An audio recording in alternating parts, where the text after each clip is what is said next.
comers, we're going live. Letting this set up. Just a moment. Good to be here on this Thursday. We are right at the start of summer now. Hello, hello, overcomers. All right. We're right at the start of summer. I'm excited about life, the summer season, all the things I have coming up. I hope that you all have at least one thing that you're excited about in this coming season. You know, I think the seasonal changes for those of us who live in environments where the weather really does change from season to season. I think that's just a natural chance for us to sort of stop and regroup and just plan for the season that's ahead, you know, for the next 3 to 4 months. And so with the start of summer, you know, that's a time where I'm naturally, you know, reflecting and starting new things. And the spring and summer, I tend to be more active. Whereas in the fall and winter, I'm more sort of contemplative and, you know, in my head and sort of thinking and planning and feeling.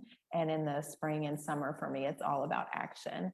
And so, yeah, I'm curious to know where you all are with that as we head into the summer season. I think the first like official day of summer is sometime next week, maybe the 15th. That's what I heard. It already feels like summer to me, though.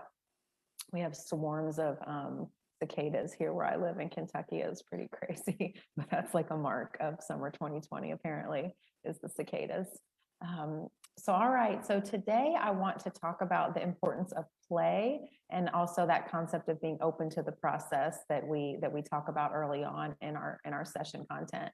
So, you know, the other day I was talking with a friend about art therapy, and she said, you know, she acknowledged that, you know, art therapy is good for all ages. And, you know, she's not a therapist, just, you know, a regular non-therapist person. And who has participated in therapy as a client. And she said, you know, but even though art therapy is helpful for all ages, all demographics, wouldn't you say that for kids, you know, that can be especially helpful? And I said, yes, of course. You know, I've worked with kids for years, still work with kids a bit. And, you know, and with my own daughter too, you know, I try to do, you know, therapeutic activities with her.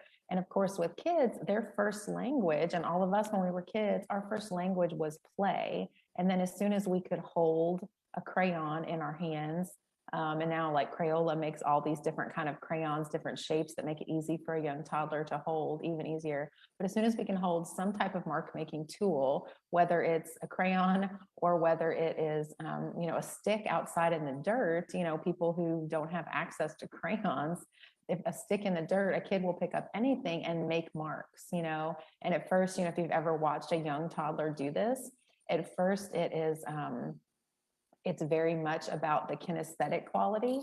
So, meaning the movement. So, you know, a toddler is not even going to be looking at the page.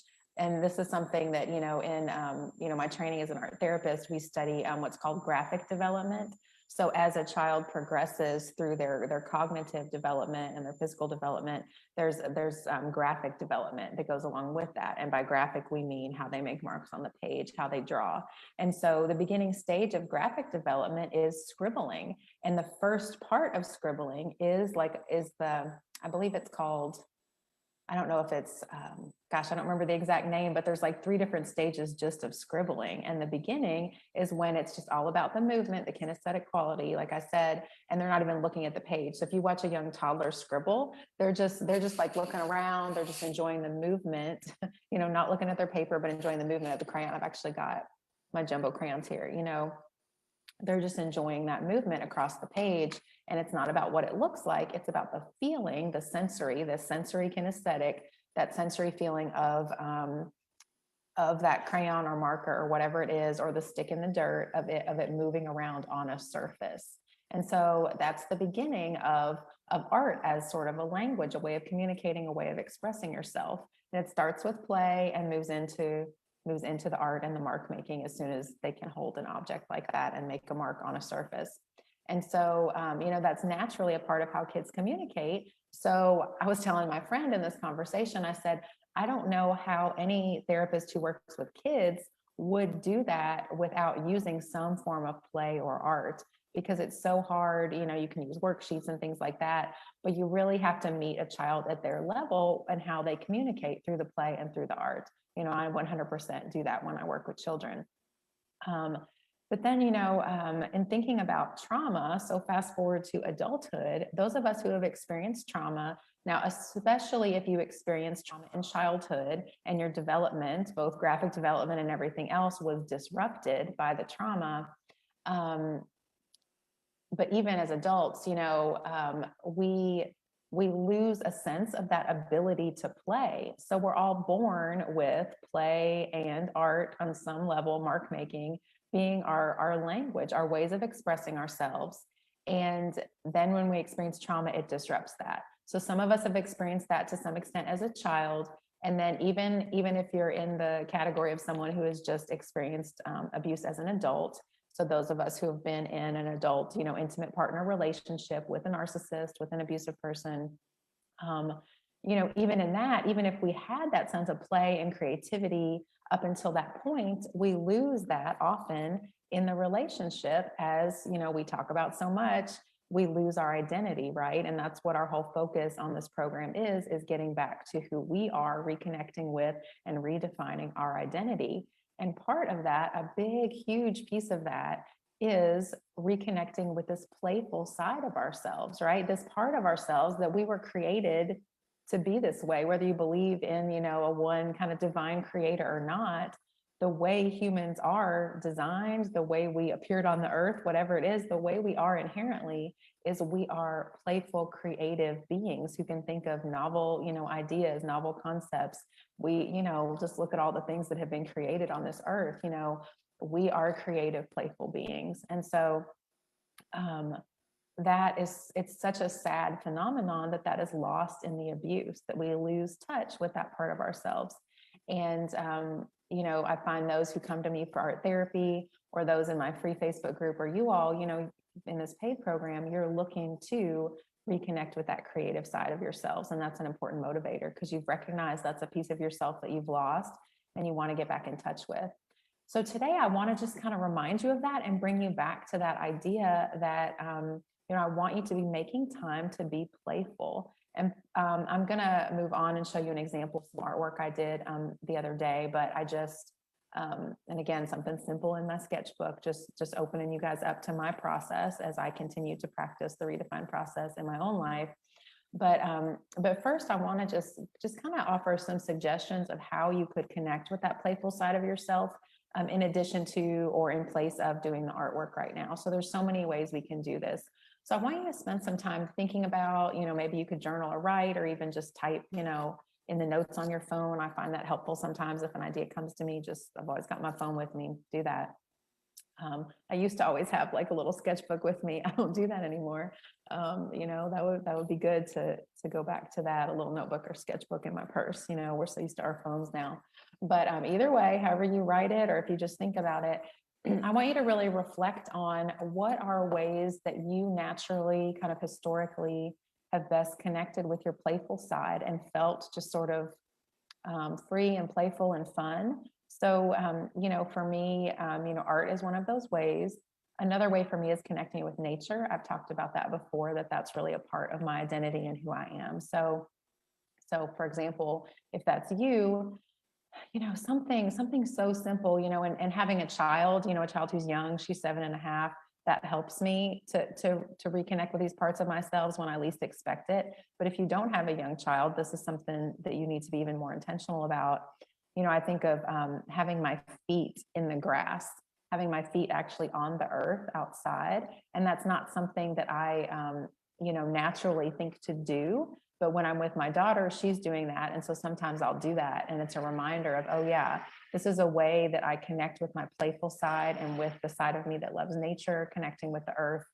There's also this whole concept called earthing, which says that it's, helpful for you to, like to our physical bodies and our emotions to have our skin like on the earth, like our bare feet.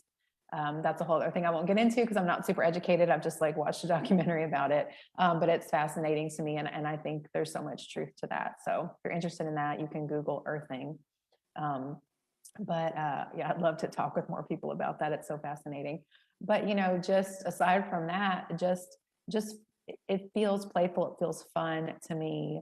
And like, I'm kind of being more like uninhibited than I normally do, to just stand, literally stand in my front yard with bare feet, or sit on my front steps with my feet in the grass, bare feet. Like, and in the summer, again, this new season, that's something that I can do more often. My daughter loves to play out in our front yard, barefoot, and she doesn't seem to have very sensitive feet. She's fine with it. She enjoys that. She'll just jump off the porch into the front yard, over and over again, and it's fine for her little feet. I don't want to be jumping. I would injure myself at my age, but just to sit and or stand and have my feet on the grass is, it just opens up this different side of me. And I'm talking about, I mean, this is literally like a couple of minutes, like 5 minutes tops, I can have a benefit from that.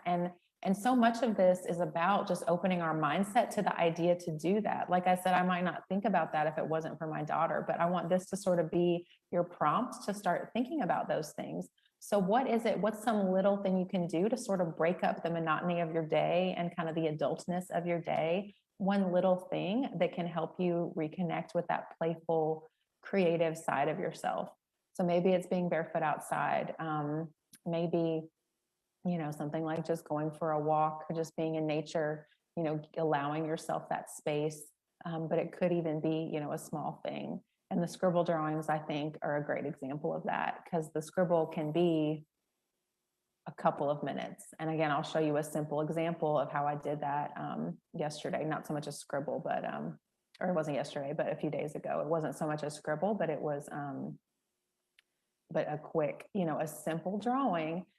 That if we are open to this process of being playful, of using the art materials to express ourselves, being playful and creative in whatever other way feels kind of congruent, in line with what you need right now, how there can be such a huge benefit. And I've talked about this before, but it continues to just fascinate me how, if I just put a little bit of effort into one of those ideas, like putting my bare feet in the grass, to doing a scribble drawing, taking the time to do those things, I get this huge benefit back. Sometimes it just takes little shifts to take that action, and we get a huge benefit. And some days it doesn't feel that way, but I think when we take consistent action, that's when we can get these results. So let's see, I'm gonna screen share because I've got this photo up. Okay, so the other day I was journaling, and I think it had been a few days since I had drawn, and this was done at home in the evening. I hadn't taken time to draw much at my studio, so this is in a separate sketchbook that I keep by my bed.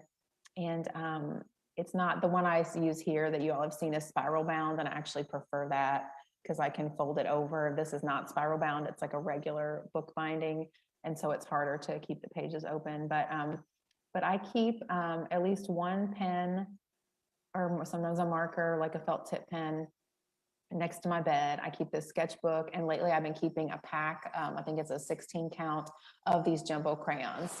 And so it's these same type of, these jumbo Crayola crayons, not just the large ones, but the jumbo ones. I like these because they don't break. And again, I mean, literally, this is like intended for a child, art supplies.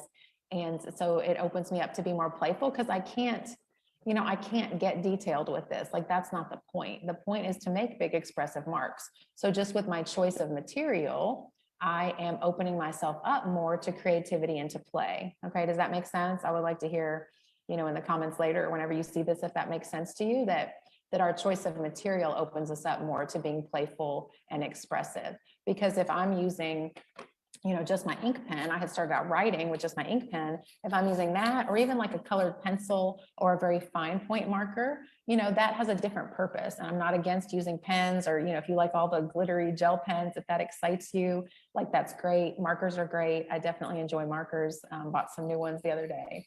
But if we're talking about opening ourselves up to this playfulness and this creativity, and just kind of rekindling our relationship with that playful side of ourselves, then, or if you're doing work to address, like, inner child work, to address childhood trauma, we want to get in touch with that childhood version of ourselves, and kind of bring out that playful nature. And as far as art materials, if we're choosing things that kind of force us to make bigger expressive and playful marks, or like we've talked about before, fluid media, like a soft chalk pastel or paint, even if it's just like the little watercolor tray you can get, in the school supply aisle of the grocery store. Um, watercolor paint, any other kind of paint, big crayons, things, or I like to take the paper off some of these. There's another orange one that has the paper off of it. So I can color with the side of it to make big marks. Anything like that, it forces us more into a playful mode. So if you're wanting to be playful and creative and kind of draw that expressive nature out, then choose art materials that are naturally more expressive, that kind of force you into that. So that's why I keep those crayons there. I also have a pen for writing and journaling, but I keep those crayons by my bedside.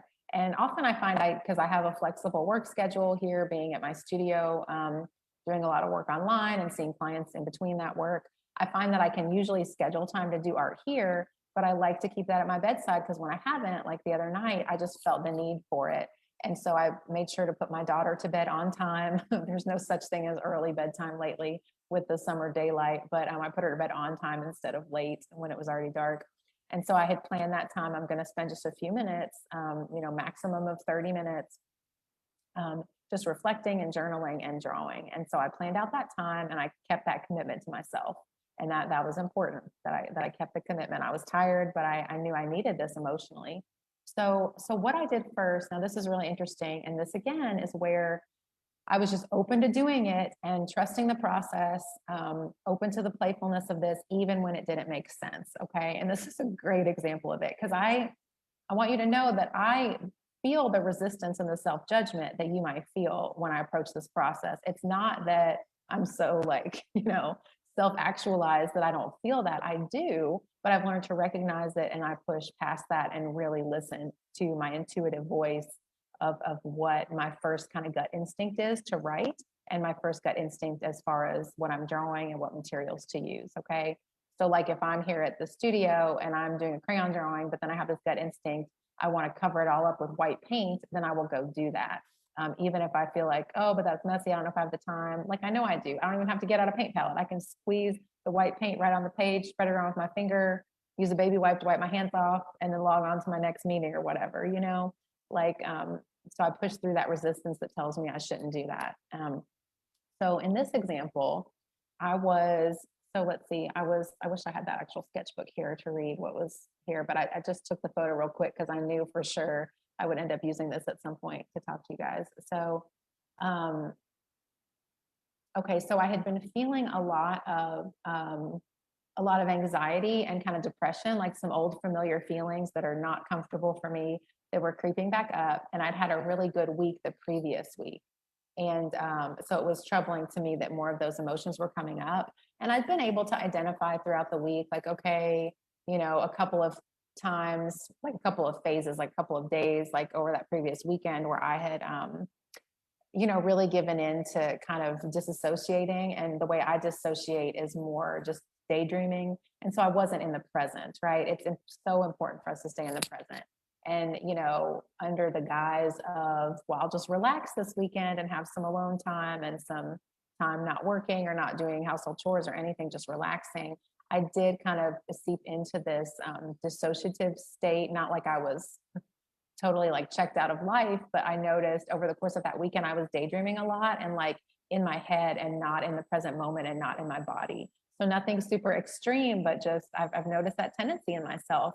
And daydreaming can be super helpful for me sometimes. It's part of what helps me plan for and sort of like kind of manifest in a way, things that have happened in the work I'm doing, my move to my new studio, all those things, happen because I was daydreaming and kind of thinking ahead and picturing myself in that scenario that I wasn't quite in yet.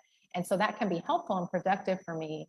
But sometimes, like this previous weekend to this week that I've been struggling, I was just focused on things that weren't helpful for me, right? And sometimes we can do that. That feels safer and more comfortable than being in the present moment and really dealing with the anxiety of being in the moment. So that was one thing I kind of traced it to, but I was still so frustrated that I was sinking back into these feelings. And a lot of it is just, that's what's familiar. The daydreaming is familiar for me. It's easy to go back into. And the feelings of anxiety and depression are just easy for me to fall victim to. It feels more comfortable in a sense, even though I don't like it. I think we've talked about that before, how our brains like patterns. They want to go back to what's comfortable. So I was really like feeling this, and I was like, I'm so aware of this that I don't want to be in this mode, but at the same time, my brain just keeps going back. And so you can see I wrote the word like self-sabotage here. I make progress, and then I allow like self-doubt, anxiety, depression, like they bring me back down essentially. And so then looking at my box of crayons, so I had the box of these jumbo crayons, the 16 colors, and they're all still pretty new. Like some of them are worn down, but some are really like pointy and crisp, and that's like exciting to use. I like it when they're old and have the paper off of them, but it's also that new box of crayons is kind of exciting. And so, and they have big pointy tips because they're so large. And so the white in that box, the white crayon really stuck out to me. And I was like, I usually just go with whatever color sticks out to me first. And I look at them and I just think about what I'm having an emotional reaction to, and I pick that up. Right. And so I saw the white and I was like that doesn't make sense. Here's my judgmental thought coming in, my rational brain wanting to derail what my intuition is telling me. And I wanted that white, but then I was like, that doesn't make sense. I'm drawing on white paper. Like I enjoy using white crayons on colored paper, on like gray construction paper, or even like an off-white color paper. That looks nice to me, but like on white paper, that doesn't make sense. But I was like, okay, Jennifer, well, trust the process, right? And so I just picked it up. And then I started coloring in a white circle, and then I outlined it with the pen afterwards. And I just kind of felt, and it was kind of dark in my room. I couldn't see it. Sometimes you can see that texture or the sheen of white crayon on white paper, but I couldn't even see that with the lighting in my room at that time. So I kind of colored it in by feel, which was an interesting sensory experience. And then I just outlined it so I could see where it was. I outlined it with the pen. And so that's actually like a fully colored in white circle there on the left. And so then I was like, okay, what does this mean? And I think even as I was drawing it, I was kind of seeing what it meant. And it was, what was coming out was that kind of my goals and the things I've been working towards, in the midst of this anxiety and depression, it took me back into sort of a haze that I know well from previous years. And my goals felt distant. And so this white circle was kind of like a representation, or it was a representation of everything feeling kind of distant and hazy. Like I couldn't grab it. It wasn't there. Like there's nothing really there. Like there should be, or there used to be, or I have an inkling that there is. I can sort of feel the texture on the paper, but there's nothing really tangible that I can see. And so that was a disturbing feeling, but helpful to have an image to represent it, because I'm very visual, and that was helpful for me to see that, okay, my goals and things I'm working towards right now in life, whether personal, professional, family related, all of it, it seems intangible right now because of the haze of the anxiety and the depression that I'd experienced that week.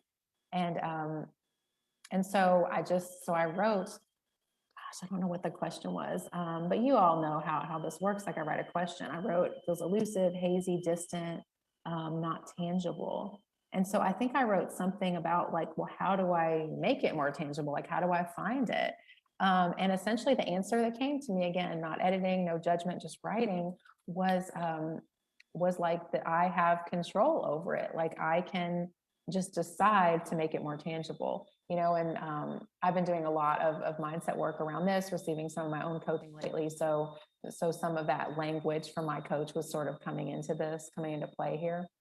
But this idea that I have control over what I see, and I can choose to like look at this and make it tangible again. I think in our video last week, I talked about this idea of setting goals, and I think, that's something that I haven't been as overt with as I should have in the program. And we're going to start incorporating that more, where I want you all to, after your writing, to not only just kind of reflect on what insights you got from that, but then to make a tangible goal that is an action step you can take, and so these are things I've been processing myself as well. How do we take this insight that we're getting and turn it into something real? And so So then what I did after I realized, okay, I can take control of this, was I did another drawing to sort of to represent that. And that's helpful in moving me forward.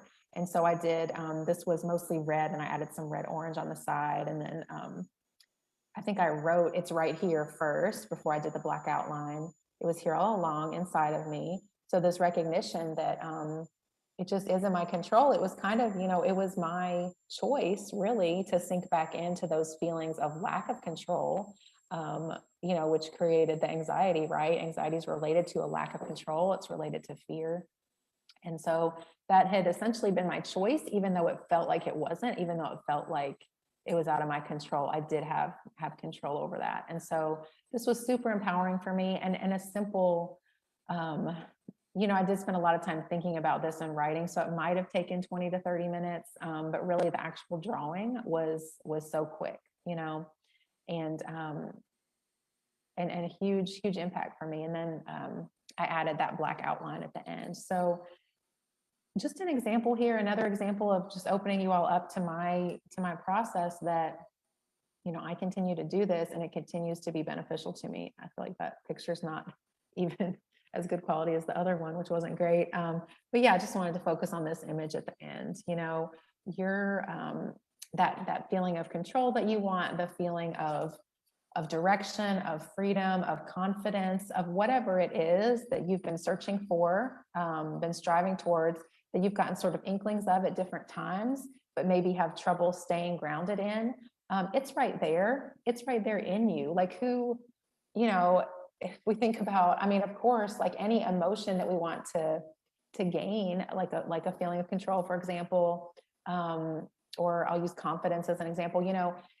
If we want to feel more confident, of course, that feeling lies in us, right? Our feelings are all in us. It's our brain, right? So like to think that like confidence lies somewhere outside of us, or in some, like it's something we have to go find and search for and get, that doesn't make sense, right? It's all in us.